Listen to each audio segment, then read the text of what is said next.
No matter what year you are living in, your 70th, your 80th, you are still you.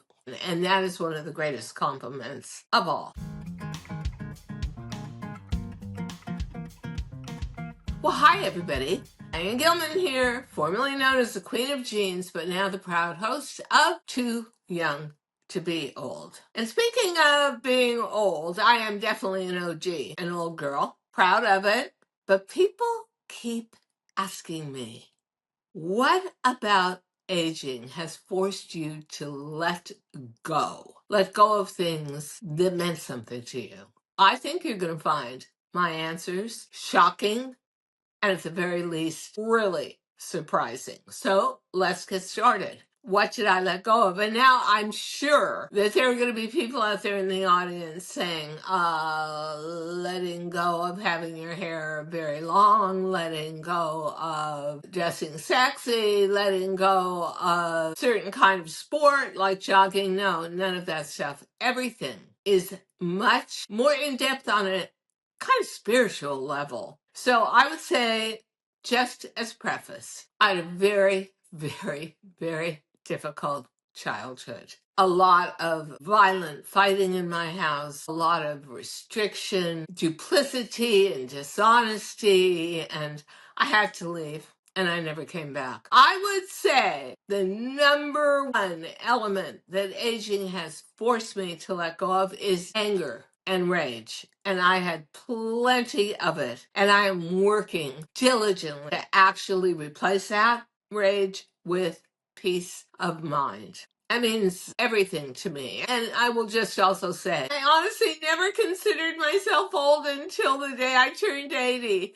There was something about that number, something about a decade birthday where, this is not for amateurs anymore. For anybody who also doesn't know what I did, for 50 years I was in fashion. I was called the Queen of Jeans on Teleretail, QVC, and HSN. And took my brand, middle-aged jean that fit totally differently from anybody else's around the world. It was a global brand. And was I competitive? Hell yeah. I was like ultra competitive in a totally competition-based dual career. Fashion and television. I've had to, now that I'm out of that game, had to give up competitiveness, which was really branded, tattooed into me, but I never gave up my ambition.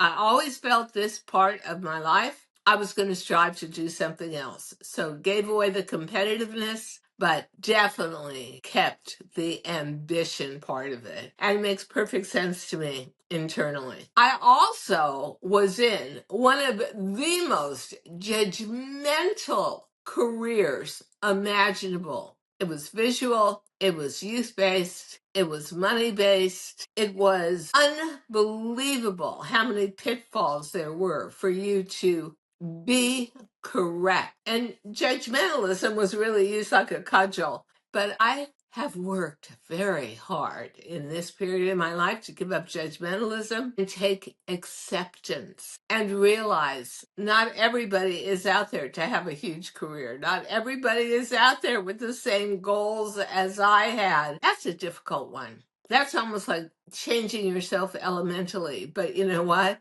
Being older is constantly a battle between weighing out who you were and who you want to be now. However, don't get confused with independence and individuality. I still have really so guarded and taken care of my individuality and had to morph it slightly to where I am today. No matter what year you are living in, your 70th, your 80th, you are still you.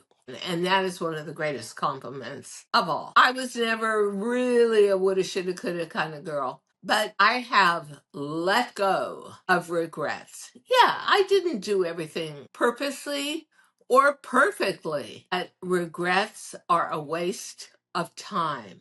If you get to a certain age, you will understand that time is your most precious asset. Don't waste it living in the past thinking it could have been lived better. It was lived the way it was meant to. But now you're in the present and be grateful. I think one of my most treasured assets spiritually is constantly a sense of gratitude. I'm really grateful for being 80 years old. I'm really grateful for having my health and having breast cancer, being diagnosed at the age of 72 and going through that till I was 74. I'm so grateful to be alive. And frankly, breast cancer taught me so much about myself and humanity, the female collective around me. That is also how I approach aging. Aging is precious. Aging is a rarity, and there is so much to learn from it and get personal growth out of it. Here's a big one. What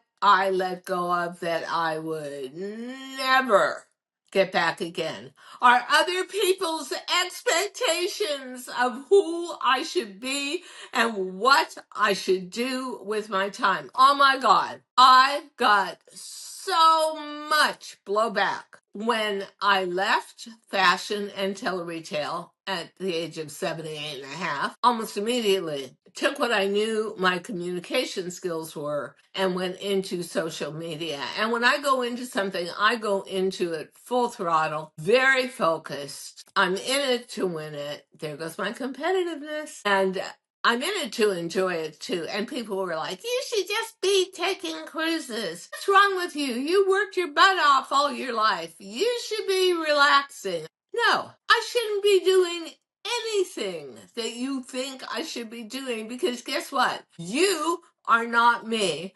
And you are also 20, 30, 40 years younger than me. You couldn't possibly know what it's like to be my age, to be what all the cumulative knowledge I have and what I want to do with my precious present and future. And so I honestly had to say I was going to let go of a lot of people who just wouldn't leave me alone. They just had a vision for me and what my dotage should look like. I honestly had to push them away. I also want to say that I had an incredible team around me for breast cancer. The head surgeon took one look at me. She knew me. She had seen me on TV, and she said, you have stress related cancer, and I'll bet you work and live in a toxic environment. I was blown away. It wasn't scientific, but boy, was she on the money with that. And she said, if after we get finished treating you, you go back into that environment again, you're going to get cancer again. That was a lot to take in, on top of having a mortality based disease and having to fight it for the next year and a half, 2 years. But I never forgot those words. And as soon as I got back on my feet again and I was back in my career again, I realized it was not good for me physically or spiritually. And that was one of the biggest changes of all. The whole thing of living out other people's expectations. People said, why would you leave? You're number one. You're a legend in tele-retail. You're an icon. You can just like waft through all of it and you know it and it's so familiar. I had to because I had to. If 6 out of 7 days were highly toxic, I think that's an underestimation. I could literally feel the poison pouring into me every time there was a point of dispute, a point of intention that was not agreed upon. And you want to know something? It was the hardest decision based on aging and having to let go, but the best decision I ever made. What else? I had to let go of irresponsible habits. What are irresponsible habits? Ordering KFC 3 nights a week? Oh, yeah. I had terrible eating habits because I was always traveling. No good food, no homemade food.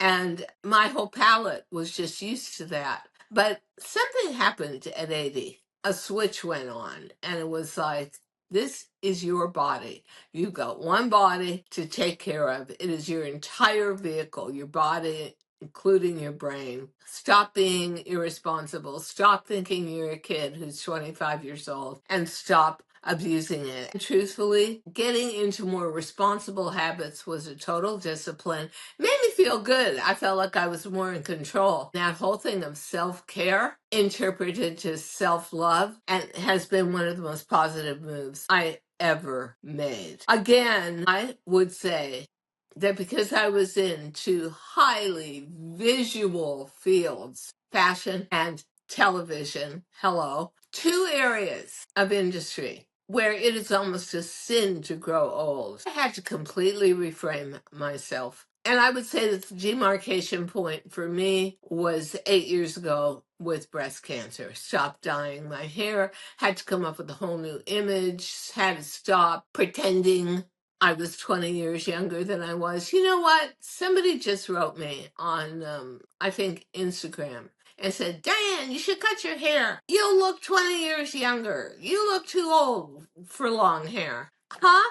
What? I'm not putting out a goal there that I look younger. I just want to look and feel authentic. And because there are very few guidelines, you have to kind of reframe yourself and reinvent yourself as who you want people to see you as in old age. Old age is such a bad word to use, but it's true. Reframing beauty in the moment has been one of the most challenge driven purposes I've had. But at the same time, I honestly am pretty proud of myself. I feel like I'm being honest. I'm being true to me, and that authenticity rings true to everybody around me. And I've enjoyed it. It's been honestly a fun challenge. Yeah, I got to do a lot of shopping too. To let go of the past. And that is so difficult to do. You know, I had such a tough childhood and so many family resentments and challenges and lots of meanness and misunderstanding on both sides. I think the most difficult thing for me is setting that all aside and living in the now. Because I'm somebody who's always worried about the future. Well, you can't control the future and you can't relive the past. And most of us wind up ignoring the now, and this is your time. One thing I want to say about aging, most people, because society paints it, observe aging as a very passive time in life. Age just washes over you. Age takes away all your purpose, all your desires. You are a victim of age. No, that is absolutely incorrect. And if I have one legacy and one purpose in life, it's going to be to alter that societal view of aging. This is actually the most personal, the most self-power driven time of your life. Because there's no picture. Every other part of your life, youth, teenage, 20s, 30s, motherhood, middle age, they're all laid out for you. And there's a million examples of how you should live it and why you should do it that way. And then it comes to old age, and it's like, oh, the abyss. So, you know what? You're the artist of your life. Paint your own picture. And actually, you can manifest a lot of that, and it will come true. So, I want to say that I had to give up measuring myself against what I used to be, my younger self. And that's something that society, again, always pushes us to do. Like, youth is so much better than age. You were so much more then. You're so much less than that now. And you know, if you want to buy into that, that is such a false narrative.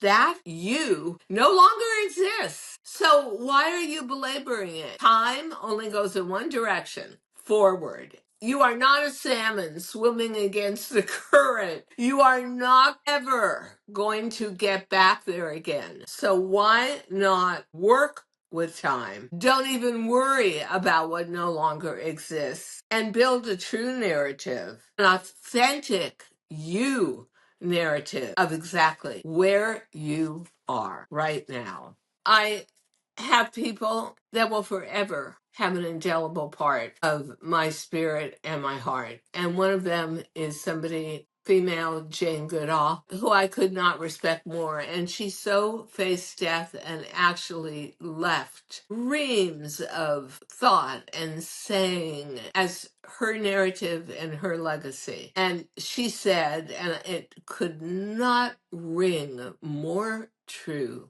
for me, the greatest threat to your future is apathy. And I think that's what we're taught about aging. Is there's nothing good here. There's nothing to care about. There's nothing to anticipate. There's nothing to work towards. There's nothing to think I'm building something valuable and true. And it could not be further from reality. This, I think, your third chapter, is part of your life that you can most manifest. You've got the time stepping back from industry to think about it. For me, I knew a lot about myself already. I think that also comes from being on camera for 31 years. You see yourself constantly. You were always a reminder of you and how you could have done it better and how you could have done more and how you could have retracted and taken away. And I knew that I was going to have to work really hard to make this part of my life meaningful, satisfying, resonant, powerful, and leave a legacy. And I hope now to actually rebuild a legacy of kindness, of warmth, and of support for my female community. Almost the exact opposite of where I was nestled for 50 years. And I'm working on it. And guess what?